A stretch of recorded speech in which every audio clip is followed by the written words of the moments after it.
Պատրաստում ենք բլղուրով շատ համեղ պահքի աղցան, որը մեկ անգամ պատրաստելուց հետո այն կդառնա ձեր ֆավորիտը, բացի այն, որ շատ համեղ է, օգտակար է և առողջարար։ Պատրաստվում է թարխունով և կիտրոնով, որ այս աղցանին յուրահատուկ պիկանտ համ է հաղորդում։ Պատրաստման մեջ բարդ բան չկա, ձեզանից կպահանջվի մոտ 10 րոպե։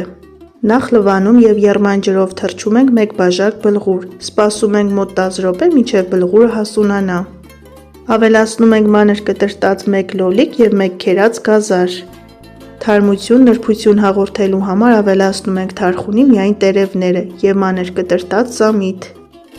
Մի փոքր թթվաշություն հաղորդելու համար աղցանը կցողենք թարմ կիտրոնի հյութով, կավելացնենք ձիթապտղի ձետ, աղ և սև պղպեղ ճաշակի։